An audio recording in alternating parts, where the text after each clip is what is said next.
bit about this transportation deal. About this what? Transportation. Oh man, I haven't looked at the transportation. I was really actually looking at the man, Pete, and he had a very interesting life, man. Very interesting life. You know, the guy was a Rhodes Scholar, man. He graduated from high school, valedictorian, went off to Harvard University and got out of there magna cum laude, and then he went Mm. to yeah, man, he went to Oxford University and stuff, and graduated out of there, and went off into the Navy. Man, he was a naval officer. What? Yeah, man, old boy, man, old Pete Buttigieg, man, he did a whole lot of stuff, man. He worked on folks' campaigns and stuff and everything. He worked on this lady campaign named Lee Thompson or something. She was running for the governor of Indiana because he was born in South Bend, and his dad was a professor and everything, and he taught school at Notre Dame. And man, I mean, this kid had a his whole beginning of his life, man, is like a storybook and everything. And you talking about being overqualified. This guy, he was overqualified, man, for what they got him doing. He just uh I'm pretty sure that this job as Secretary of Transportation doesn't even compare to his capacity of what this kid can do. He was in naval intelligence. He dealt with finances and stuff in the Navy and everything. And part of his job was to disrupt the terrorist financial network where they was getting their money from, going in, find out where the money was coming from, and then disrupt how they got that money. He didn't attain a high level and stuff. Got up to be a lieutenant and stuff in the Navy. But and man, he did a lot of stuff, man. Then he came back home and he became the mayor and stuff of South Bend. And while he was the mayor of South Bend, he was still in Naval Reserve, and they shipped him to Afghanistan, man, for 6 or 7 months while he was a mayor. What? Yeah, they told me he had to go. So you wanted to be a Navy reservist? We sent you to Afghanistan. And he was a mayor. But he did a lot, man. He came out of there and uh, he decided after his second term, I think it was, he decided that he wanted to run for to be president. Remember, he ran for the presidency and stuff and everything with Biden. They worked it well. He campaigned, and I didn't even remember, man. But he won the Iowa caucus. Did he? I didn't remember that. I didn't remember that either. I didn't remember that until I read it. They said the kid won. He won the Iowa caucus. So he barely won it, but he won the Iowa caucus. And then the second one in New Hampshire and stuff, he came in second.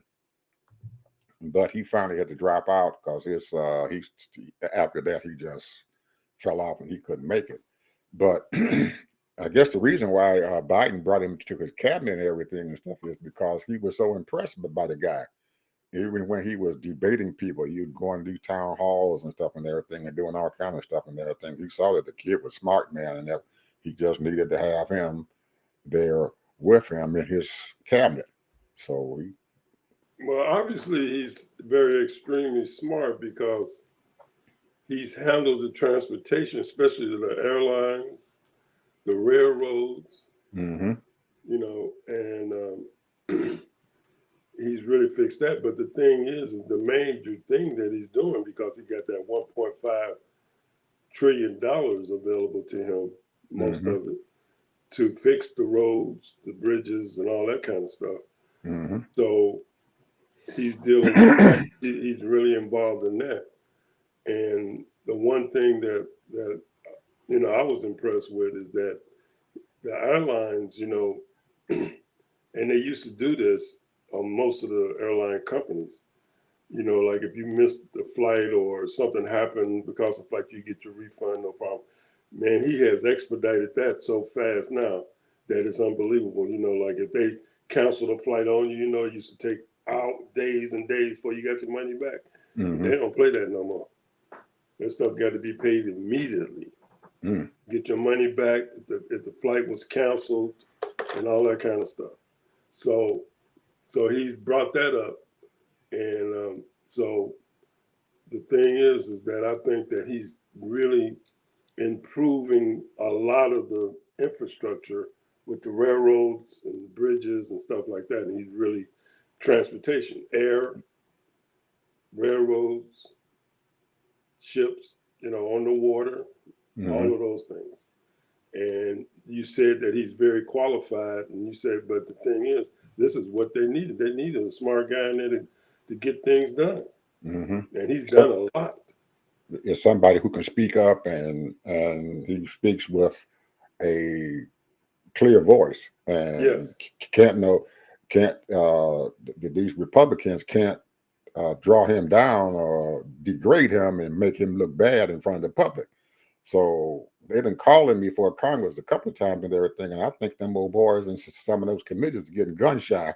They don't want that boy sitting around here because he embarrasses them. He got an answer, and a very intelligent answer. Yeah. But the other guy who was this majority, the one that they tried to, well, they did impeach him, but he never. They didn't have a trial and stuff and everything and stuff for him. The Senate and stuff denied having a trial for him and impeach him. But he was like, he's Pete Buttigieg, man, is head above this guy, man. Oh yeah, I mean, he shouldn't have I never. can't think of the guy's name, but the head of Homeland Security. Yeah, Majoric. Yeah, I think his name was Majoric. Oh man, I wrote his name and stuff down because I was looking at when I was looking at Pete, I was trying to see what this guy and stuff had done, and they Alejandro Majoric. He was the Homeland Security guy. Alejandro Majoric. And yeah, to I me, thought that he don't take initiative.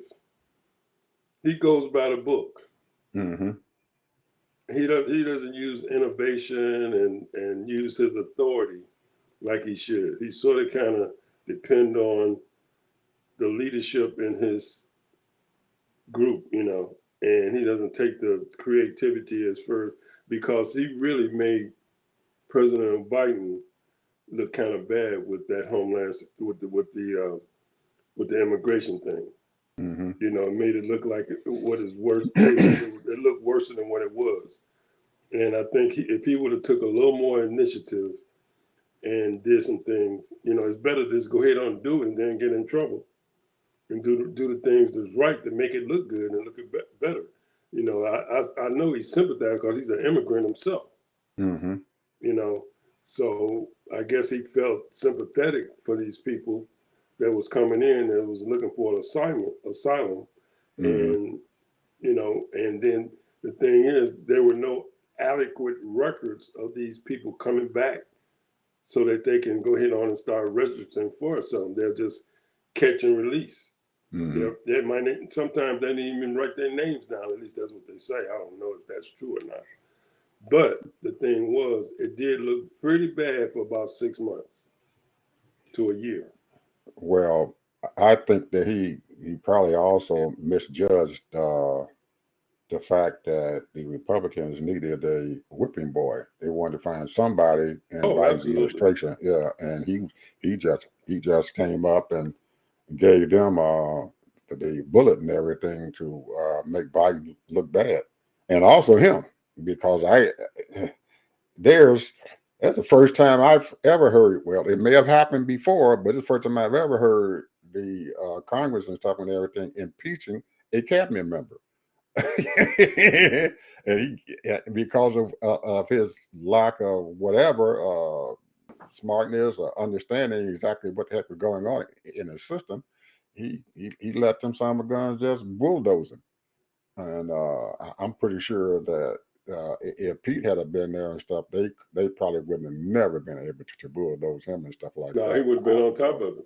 Yeah, he'd been right there with it. And probably and everything, if I'm the president and everything, I might have just told Pete, say, hey, Pete, I need you to do a little double duty here and go there and help and Alejandro and stuff and see can you get him out of this dang old mess that we got going on.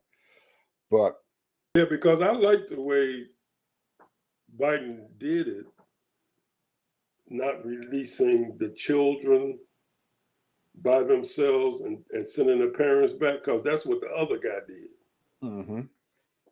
you know.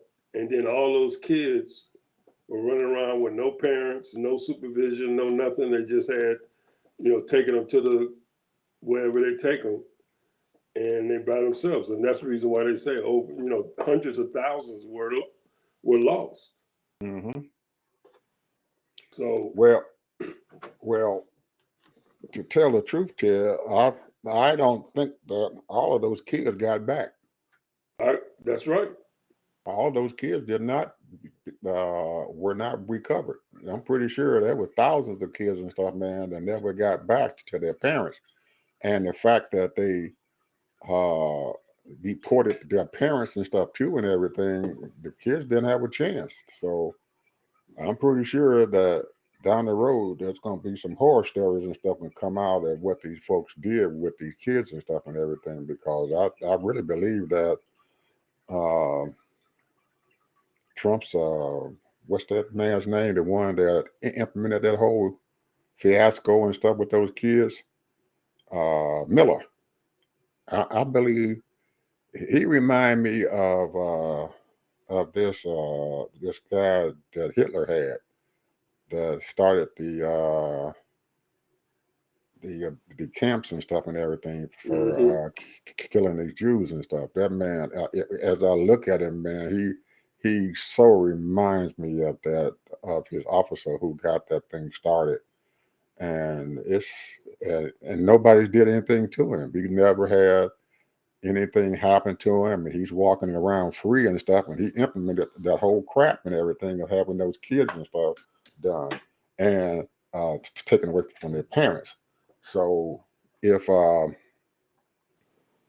Trump does get back in office, I'm pretty sure he's going to use Miller and stuff again to do his bidding and everything. And I believe that he's going to do something a lot worse than what the heck he's done. Well, you heard what he said he was going to do. He's going to round up those 10, 20 million people that's undocumented and send them back. Mm-hmm. Yeah, and probably it's worse than that. He might be putting some camps out there, concentration camps for them. So that man's scary. I'm telling you, if anybody out of Trump's administration was horrible and stuff and that thing, that little boy scares me. I mean, he really scares me because he has a hate and stuff inside of him, and you can see it and everything. That hate that's inside of him for anything that's going on. So I don't know. I'm just hoping and praying that we get ourselves together and get this man back in office and stuff so we can get this old pink head son of a gun out of our hair. Yeah, But well, the people, when we were talking about the American, well, I don't know if we were talking about the American dream, but the American dream, a lot of people is living the American dream with their 2 cars and their house and their fairly decent job, 2 weeks vacation, and they're doing fine. So therefore, as long as I'm doing fine, everything is rosy dozy. But forget about what's happening in your country or other places. And that's, to me, that's the sad part about it. There's no empathy, no sympathy, no concern about your fellow man. And then especially when you're talking about children, it's just like the same thing in Gaza. You got almost 40,000 people that's dead, and Lord only knows how many people wounded. mm-hmm. And the thing is that I look at it like this: Israel have a right to defend themselves, but come on, bro. You know, it's crazy. And I don't have the answers. I'm not. I'm know nothing about military or nothing like that. But I'm just saying, you know, collateral damage. I think that's a little bit too far. Mm-hmm. That's just my personal opinion, you know, because I mean, the misery, the grief. So I don't know. I don't have the answers, but all I'm saying is, you know, and when you think about all of the people that is misplaced in all these other countries, and they come in here, and not only here, but all over the world, they come into other countries because of certain circumstances and what have you. Like I said, there's almost 120 million people that's displaced. Mm-hmm. So they got to go somewhere. And we have a lot of Venezuelans coming here, Nicaraguans, El Salvadors, on and on. It's not so much Mexicans no more. Mm-hmm. Oh man, it's never been that you talking. I I think that people, um, because Mexico is the border, is sitting right there on our border, that most of the people think that they're coming from Mexico. Well, they're coming through Mexico. They're not coming from Mexico. They're coming through it, because most of those Central American countries and stuff and everything are sending in their people up here, and they got to come because they have no other choice. There is no way, Ted, that a person, a husband or a wife or their children, everything, that they would put their lives in danger, knowing that they have to travel 1,500 to 2,000 miles through territory and stuff that is dangerous, and they know it is, that they know that they can lose their lives and everything because people are sitting out there and waylaying them. They are like sheep to the slaughter. They are vulnerable and stuff to any and everything on their way trying to trek to this country. And then when they get here, there's no guarantee that they're going to be able to work or be able to do anything to make money to send it back to their families and stuff. So there's a desperation and stuff there. And the desperation is so horrible and stuff that most of the folks and stuff here who talk about those borders and everything, they don't have any compassion, like we said, and everything, for what's going on with these folks and stuff and everything, and why they're doing what the heck they're doing. And anybody who has that compassion and stuff, they just can't realize and stuff what's going on. The only thing that they think about, they're coming in my country and I don't want them here. But there's a reason and stuff why they're coming. And once we understand why they're coming, then maybe we can help to, because I know that most of them probably want to stay there in their country. If they had a choice, they would stay there in that country instead of making that trek up here to the United States. So I I agree. don't know. And I really believe that they want to stay in their country too. And a lot of people that come here legally, they fleeing because they got to get out of their country because their country can't sustain them. Hmm. Not the lifestyle that they desire to live. You know, they don't have the infrastructure. They don't have, you know, you see a lot of people that come from Puerto Rico, Jamaica, you know, the Caribbean islands, from parts of Africa, Haiti. They all come here because they know it's a better life here. Hmm. They can make So, money. They can make money here and yeah, send that money back to their families and stuff in absolutely. the foreign countries. That's right. So So, that's that. and I don't blame people for that, but like you said, you know, I mean, things have to be in decency and order. And then it seems like to me, and this is, and maybe this is true or untrue, maybe they try to play, they're playing political ball with this issue in so many different kinds of ways. You know, it could be that they're allowing this to happen because we lack workers, and then the workers are undocumented. They can treat them any kind of way they want to, and they're not on the books. Mm-hmm. Because if they on the books and they legal, you got to go by all the laws of this country Mm-hmm. for laborers. Mm-hmm. But if you're not on the books, oh, okay, well, I can work you 16 hours and pay you whatever I want to pay Whatever you you. want, wherever they want. They can do anything they want to do to them. When they're coming up here, they do what they want to do to them. And when they get into this country, people are abusing them and doing all kinds of stuff with them. They're getting cheap labor and stuff. They're bringing folks and stuff over here, man, and they're making millions of dollars off of them. And these people they barely getting enough to feed themselves and their families. And they're paying taxes into our system. They're paying sales tax. They go out and buy a car. They're paying taxes and stuff. Anything they buy, they're going to pay taxes and stuff for. So they're paying taxes into your system. And if they happen to get hired by somebody, if they are illegal or whatever, or they get a temporary tax ID number and stuff and everything, those people, Ted, they can't draw Social Security. Mm. They can't draw Social Security. They're illegal. They're here illegally. They can't draw it. And they're paying into that system. And they'll never be able to get that money and stuff back. Never be able to get it back. They don't get Social Security. They will not get Medicare or anything like that in that system. And most of the people in this country have no idea that that's going on. They have no idea what's going on. I had, Ted, my roof. We had a storm coming in and it damaged my roof. And we called this company up and everything to repair the roof.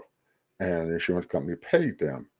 But I'm sitting outside there and the day that these guys are getting ready to come to tear the roof off and put the new roof on. And man, this guy drove up in here in a big old van.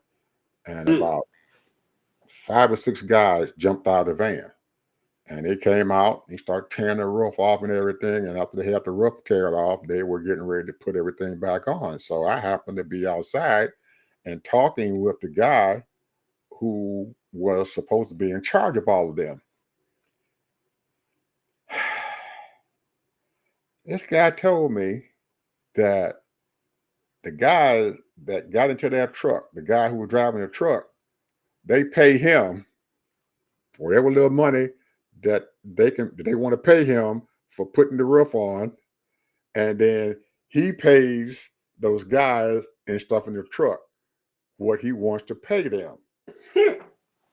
And these people are being paid pennies, man, for the work that they are doing. But they don't have no other way of making money. So they have to go along with it. Mm. They finished my roof in one day, Mm. tore it off, put the new roof on in one day. They came in the dark and they left in the dark. Mm. But I could not believe, because most of those guys who came with him were Hispanic. And they were working their behinds off, Ted. I'm telling you, they were working, man. They were scuffing around on that roof. They were doing all kinds of stuff, man, trying to get that job done. And I know that guy, when they paid him that money, he didn't hardly pay them guys hardly anything. If those guys got $200 for that day, they were lucky.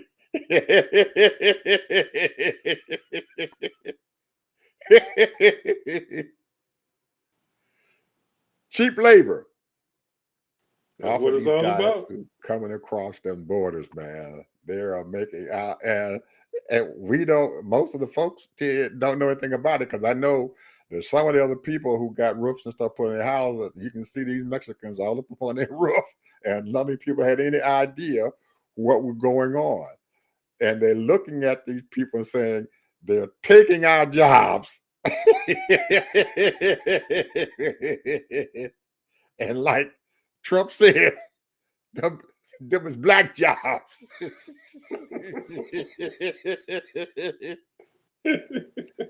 Those are black jobs.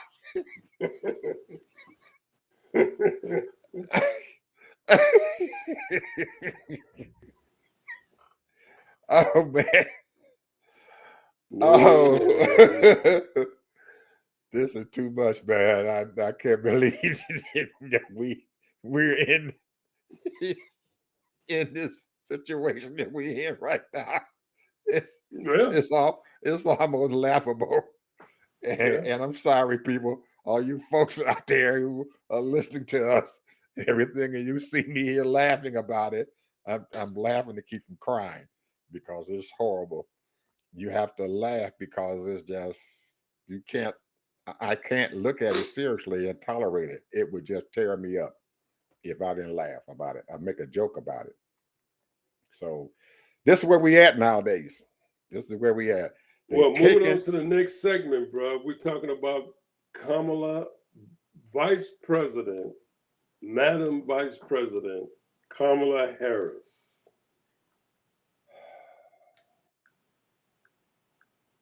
Man. Oh. I'm gonna put her. My take on I'm gonna put her. I'm gonna put her in the same category as I put old Petey Boy. Really? Oh yeah, I would put her in the same category. Now she's not a Rhodes Scholar, far from that, but she has a history behind her, man, that people would die for. She has a history behind her that folks would just die to have something like that to happen to them. She has made her parents and stuff very, very proud of her. And it's a shame and stuff that these Republicans and stuff use people who are more than qualified for what they're doing, and they beat them down. And I know when in 2020 when she became his vice presidential candidate and stuff, if the Republicans could, and they tried to denigrate her and stuff, just like they did President Obama's wife, Michelle. They tried to denigrate her in the same manner, but they managed to slide on through and everything because the Republicans thought that their weak spot was Biden. So they beat up on Biden and left her alone. And she has been quiet for most of his term. Well, I'm going to tell you my take on it. I think she's a very smart lady. She knows her stuff. And most of us are accustomed to people being extremely serious and statesmanlike. And in my mind, she doesn't cut that rug, statesmanlike. And I'm not saying that I dislike her personality. I love her personality. She smiles, she laughs, she's having fun, she's enjoying herself. I've seen her in a number of interviews. I like for her to be more in depth in certain policies and knowledge, even though she says some of the right things, but not in more detail. I like for her to smile less and laugh less because these are serious topics and issues. And I'm going to say it this way, and this is no knock on her dress, but, her style, I don't like her style, the way she dressed. She wear the same color, style, pants, suit, and jacket. That image is a big thing, bro. And the way you carry yourself, how you act, and I know that she want to be herself and she's the vice president, but then that gives her a more power. I mean, I'm not putting Hillary Clinton over her, but Hillary Clinton was more, I would say, experienced. But she, even though I didn't like her dress style either, but who knows? Who am I? You know, I'm not a female. I mean, I can just go by what I like and don't like. But what I'm saying is, uh, I don't know. I mean, to me, she should be a little bit more Stacey like. She's very smart. She knows the subject matters and all that kind of thing. But I think that the reason why a lot of people is not confident in her is because the way she carries herself and the way she dressed. That's just my own personal opinion. And and a lot of times I would be upset with her. You know the way, all that keying and laughing and joking with the girls when she hanging out, and they talking to subjects. I've seen her in like at least a dozen interviews. You know, she's been at the Essence Festival several times. She's been at the, on the View several times. She's been on different things and what have you, different little organizations. And she's a hard worker, ain't no question. She's everywhere now. She's been everywhere for the last year. I'd just like for her to be a little more Stacey like. You know, that's all. That's just my personal opinion. A little more Stacey like. Yeah, and there's no question she's qualified.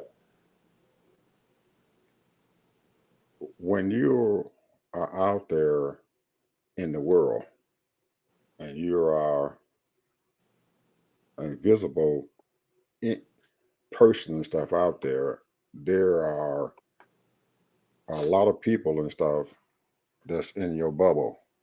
And what I mean by the bubble, I mean the people who surround you. Around her, yeah. Yeah, you have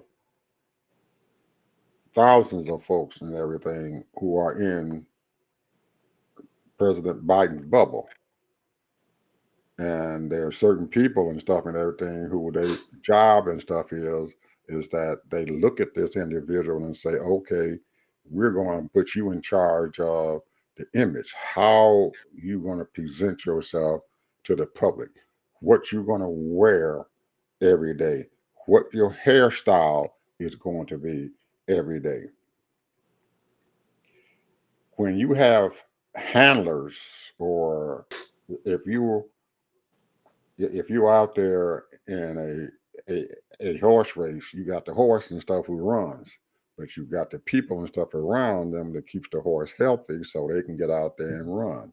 Well, these folks and stuff have the same thing going on, except they got a lot of people out there.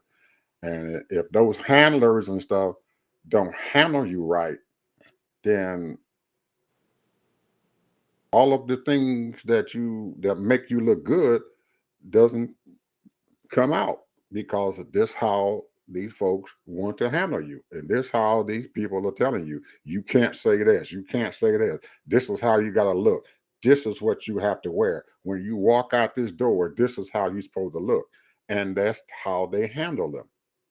Now, I said that in the Biden administration and everything is not like Barack Obama's administration. Obama handled his administration differently than Biden is handling his administration. And what happened to him to almost 3 weeks ago and stuff now, I don't blame all that stuff on Biden. I blame that on his handlers, the people who are around him and the people who are the ones who directed him and did what they had to do and stuff for him. They set him out there totally unprepared, thinking that he was going to be all right, that he got to show what he's doing. Those are the same people that is in Biden's ear and telling him what he needs to do with his vice presidential candidate. And those are the people and stuff that are sitting there who are handling Kamala Harris. She is a valuable entity. Sometimes you have to give your people and release them and let them go out there and do what they do best. And they are afraid that when she goes out there, that the public and the Republicans in particular are going to use that to beat him up. And that's why she is probably the way you were seeing her, is because of that. They are not wanting her to get out there. Now, because of all this stuff that has happened and stuff with Biden, they're pushing girlfriend out there. They're letting her go. They're giving her some rope to go out there and do her thing, do damage control and stuff for them. But before, for 3 years, they didn't allow her to do that. She's damn good at what she does. They just got to let them go ahead and do. Everybody who goes out there are going to make mistakes, but in the end, you have to look at the value that they're going to give you. As a manager, I have to trust the people underneath me to do what they have to do. Okay? Because what they do reflects on me. And I'm going to allow them to do what they do best. And if you can't figure that out, then you're going to be in trouble. Now, I if I'm Biden, I'd have let girlfriend out there, the pastor and stuff, man, let her do what the heck she wanted to do a long time ago. She'd have been out there a long time ago, because by now the Republicans would have had all the chances to beat her up, but then all the goodness and stuff that she's done and everything, that cream gonna start rising to the top. And They're here's the gonna have, thing that I didn't like when she went to all those countries. How come she didn't videotape all that and put it on while she was meeting these people and certain meetings she was having?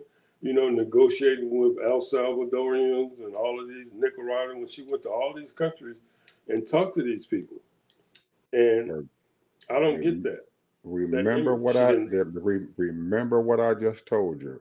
Her Yeah. handlers tell her what she needs to do. Her handlers are the ones that tell her what she can and what she can't do. And those handlers are responsible and stuff for doing that. Now, they might have video and stuff upon that, but they may not even want to get that out, because if you remember, when Obama was in office and stuff, he made Hillary his Secretary of State,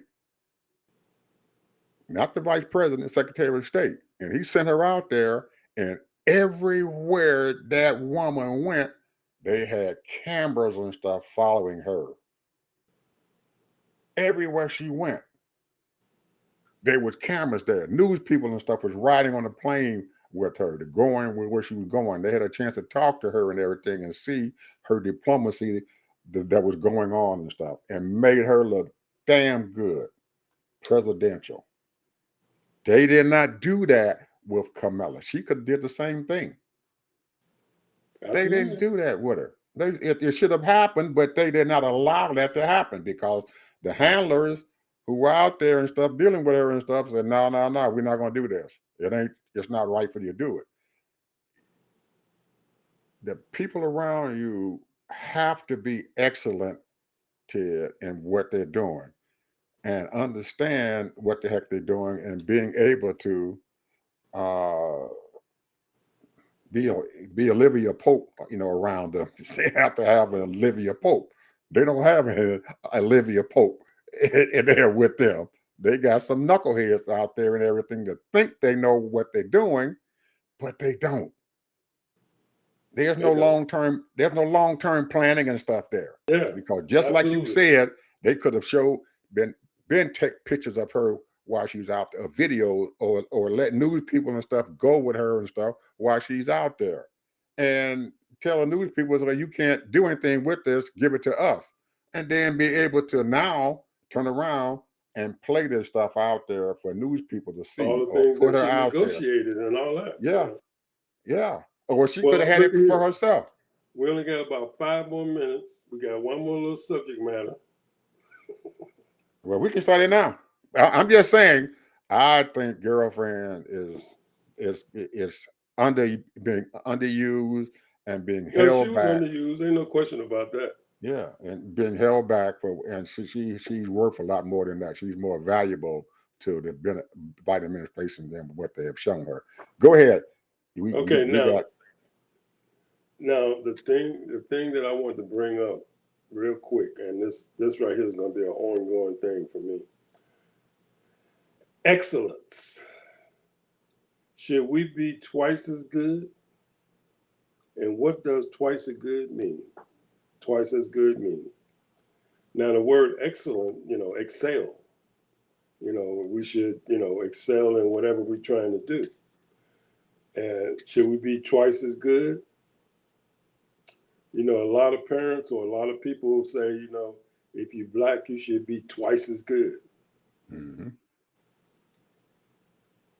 You know, I mean, you can do I used to always tell my kids, always do your very best. And if that's all you can do, that's all you can do. Just do your best. And if you know and you can look at yourself in the mirror, then and said that I did my best, I did everything that I can do. If it's something that you missed, then you got to correct that. But if you've done everything that you can do to do your best, that's making a basketball team, writing a paper, whatever it is, you did your best. So if you got an A or C, it don't matter. Did you do your best? That's the thing. Now, the thing I have the problem with is being twice as good. Twice as good for what? How you gonna be twice as good? Does that mean you had to work twice as hard? Do more work than the next person?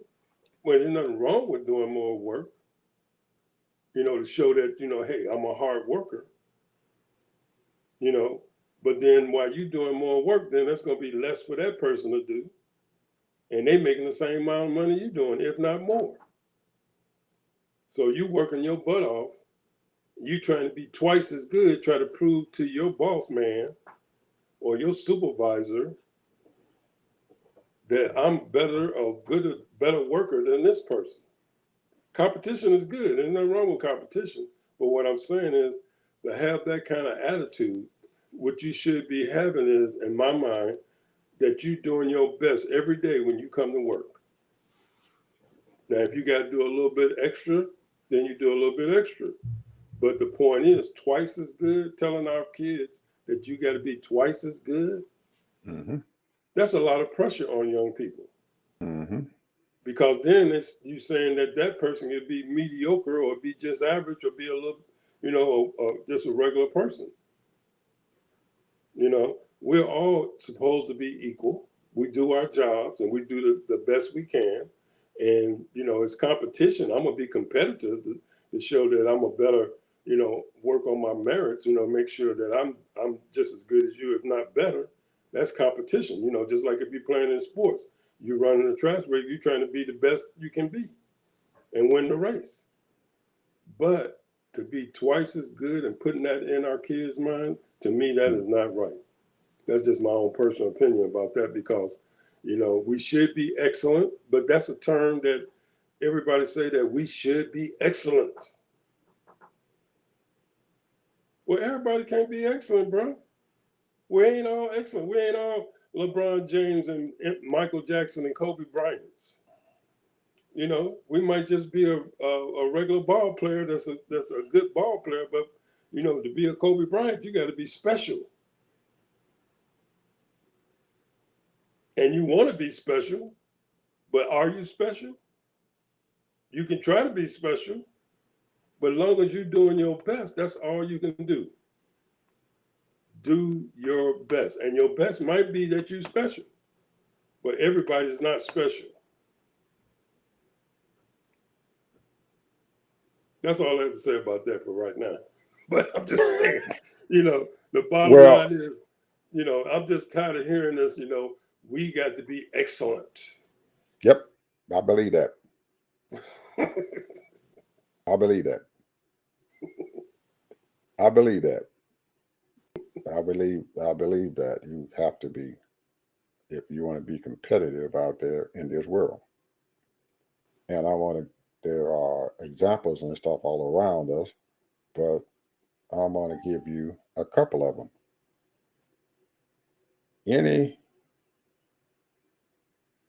I'm going to look into the movie industry. Any black star that you've ever seen out there on a major screen today has to be multi-talented. They have to sing, they have to dance, and they have to act. All of them. You see them out there. You look at Jamie Foxx. That man is multi-talented, and he had to be where he is at. Now, I go back to In Living Color, and I watched the Wayans boys.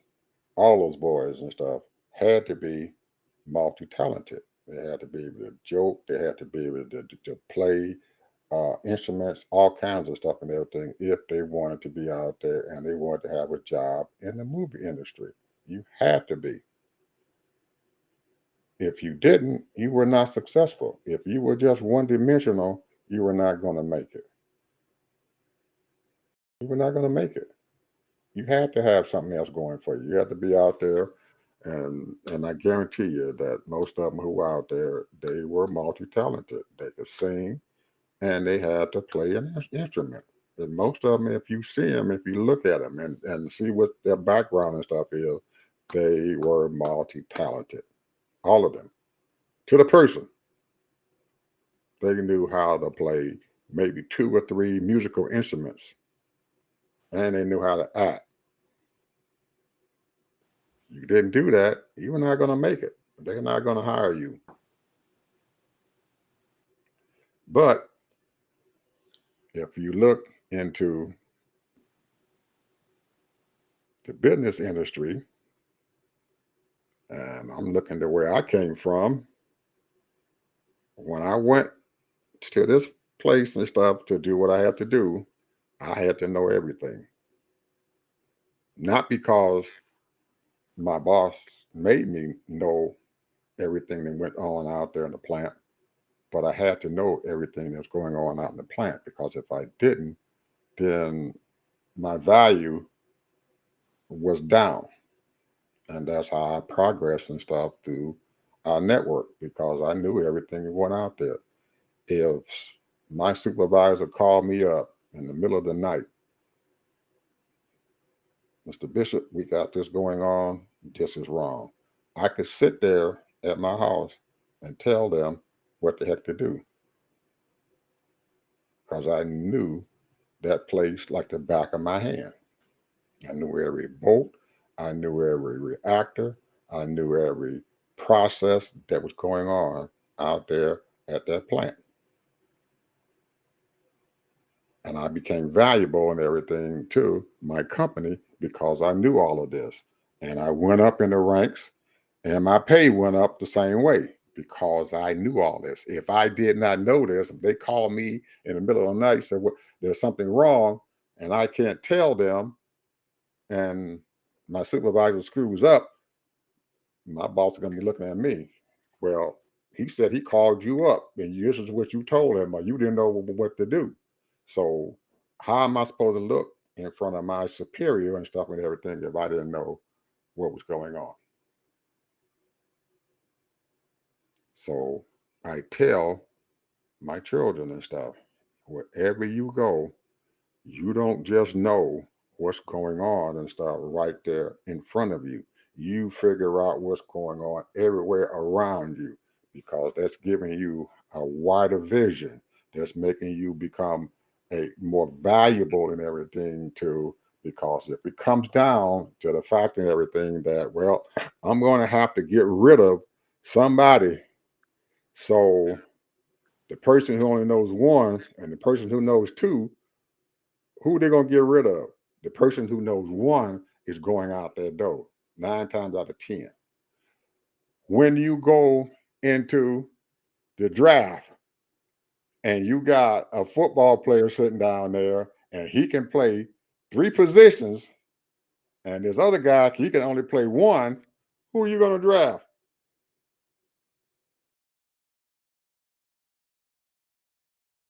You're going to draft that guy who can play 3 positions because I can put him here, I can put him here, and I can put him here.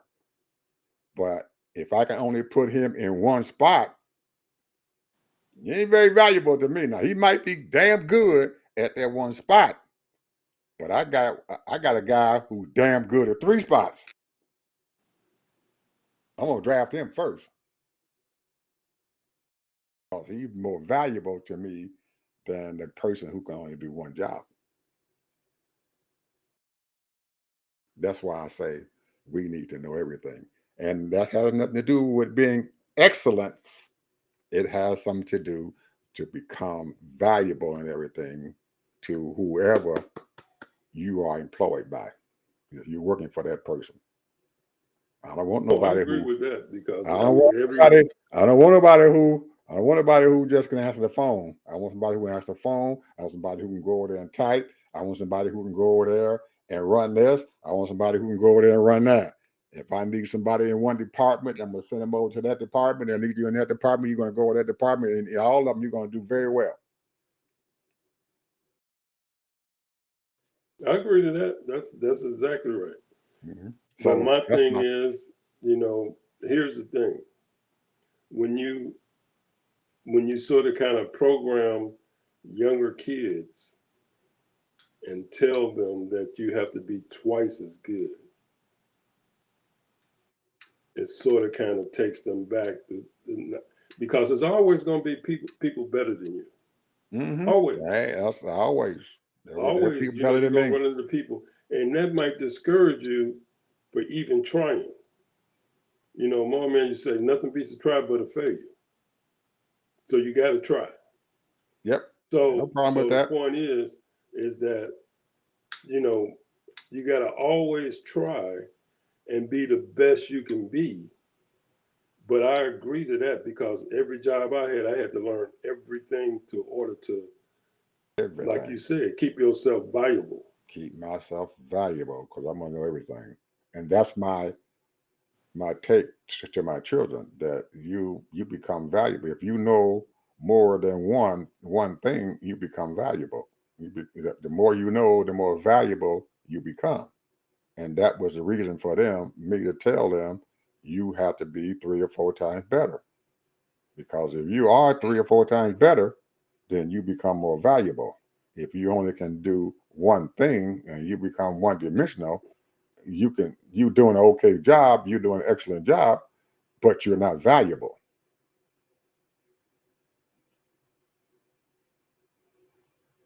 You become valuable, and the same thing goes on the basketball court. If you can play small forward, big forward, and you can dribble the ball down the court, that's the one I want on the court because when it comes down to something, a critical time of the game, that's the old boy I want on the court. I want he can play and he can shoot free throws. he come on, let's go get out there. Get out there on the court. So he can't shoot free throws. He can rebound, but he can't shoot free throws. I'm gonna put him on the sideline.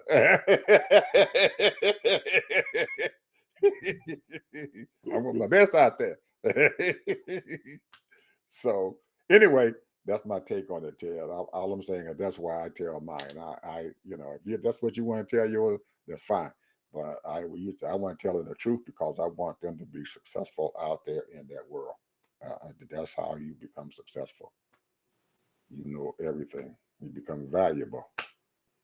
And that's what I tell them. You become valuable because you know everything. Just like the movie stars and stuff and everything. When they ain't got nobody acting or they got some white person come in there and they got damn good actor too and everything, they're going to run you away. No, they can't run him away because he can go over there and play the piano. He can do our background. He can sing for us. He can sing the theme song or whatever. He becomes valuable to me. So I'm gonna keep him. I mean, all of that's wonderful, but like I say, those are special kind, like certain special kind of people. Everybody can't dance, everybody can't sing, everybody can't play a piano or play an instrument. And Most of them do. so that's the whole thing, but there are people that are rare. You had your Sammy Davis Jr., you got your Will Smith who can rap, and he's funny, and then plus he's a serious actor. He can do three or four things. Right. And he's committed and everything But now you look at to Denzel. be a Denzel. part. If they throw a part What at does him, he's Denzel gonna do? do it. Huh? What does Denzel? Denzel bad son of a gun. What is he though? He can be in the movie. He can be on Broadway. He's multi-dimensional. Director. He's a director. And he But direct he's not a. movies and stuff But now. here's the thing.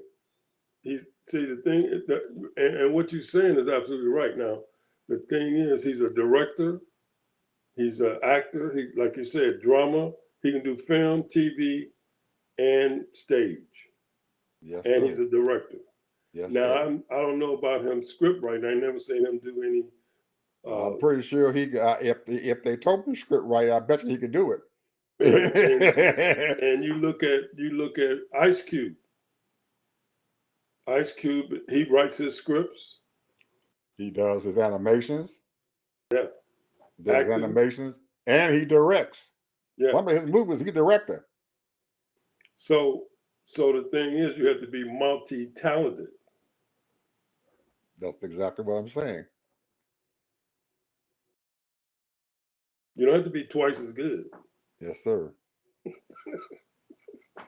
Yes, sir. You gotta be multi-talented. You gotta be twice as good as the rest of them out there, because Ice Cube was good in a whole lot of areas, and the areas that he wasn't good in, he had a damn good start and stuff in doing it. I bet you he can figure that stuff out pretty quick. Because if we look at him, he was producer of the show. He was executive producer. He was the writer. He was the director. He did all that stuff and everything. He was a bad son of a gun.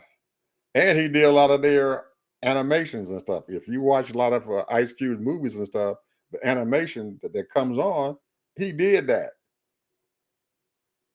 Look at What some do of you his mean movies. animations? When you look at the movie,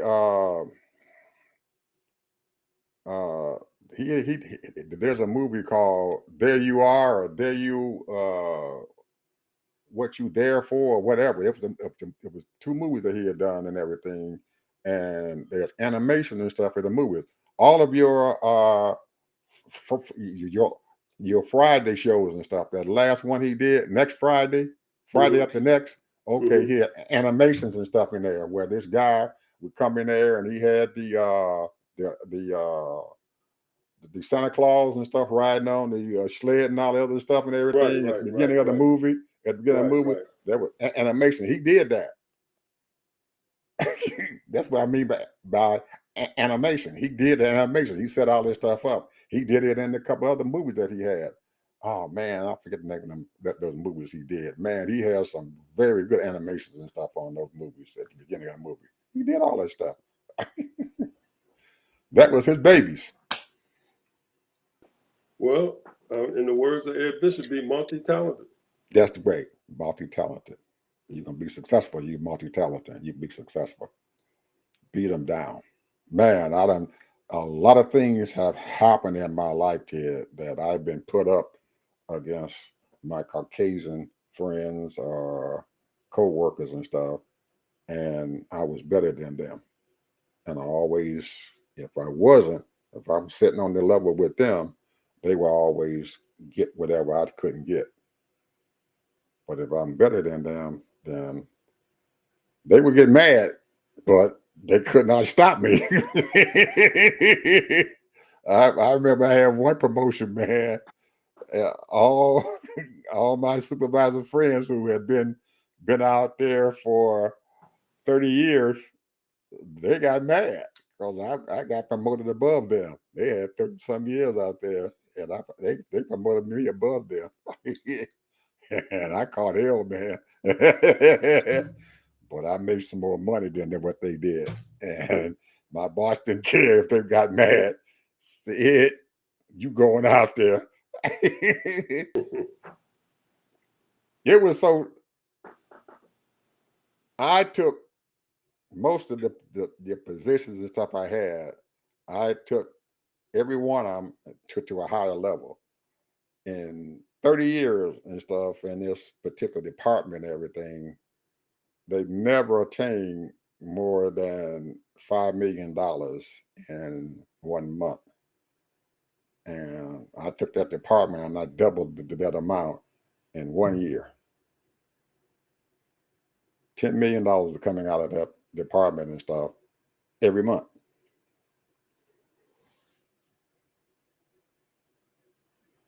I had my way, man. They let me do what I wanted to do. Anybody who walked through that plant had to come to me before they got hired. Well, the supervisors and superintendents and department managers out there, they didn't like that crap at all. They didn't like that. He ain't supposed to be able to do that. Say, hey, I know how to hire people. I know people. I can do this stuff. I'm doing the personnel manager's job. And he was glad to let me do it. Okay, Ed, I got so-and-so coming here. You interview them. And I'd be in the interview process and stuff with him and everything. My boss, he would just look at it and everything. And he'd come back out and he said, damn, Ed, you good.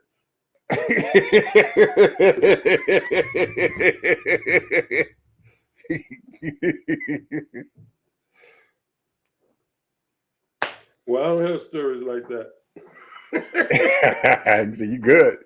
He told me I was good. And they kept on doing it. They did it for 3 years. Anybody coming to that plant, I had to hire. Yeah, I don't have stories like that. I just have like only thing stories I have is that I made my quota. I always exceeded mine, man. I always make my quota. Or either I might make more than my quota and get an extra commission. I exceeded mine. But I mean, absolutely exceeded it. I didn't care about doing it. I would break that ceiling down. I had to figure out ways to break it down. And they couldn't figure out how I was doing this. How in the hell is this? And they call me the N-word a lot of times. How is he doing this? I ain't gonna tell you my secret. This is how I get it done. As long as I was making the company money, they didn't care. He gave me the range. So you do what you want to do. This is your baby. And they moved me to another department. You need to we ain't making enough money over here. We got to make some more money. I said, okay, I figured out. And then I usually get a year. And by that year's up, buddy, I done broke that ceiling again.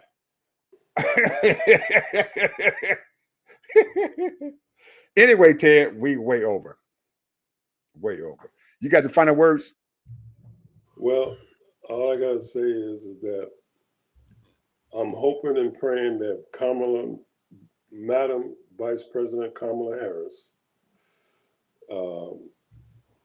I wish her well because she got some heavy stuff on her shoulders now because the pressure is on, and it's a lot of people that's coming against our president right now because of whatever condition they claim he has or things that we see. He's 80 years old, of course.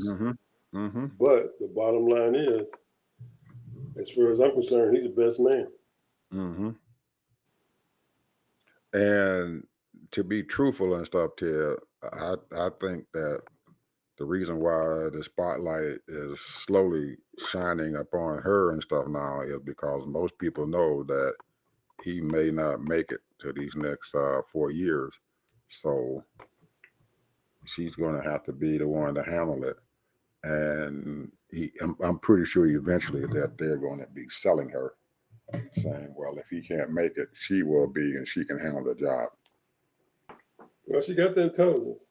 Yep, she is. So anyway, people, good night. We got another show here Thursday, and we will see you then. Good night and good day. Good morning.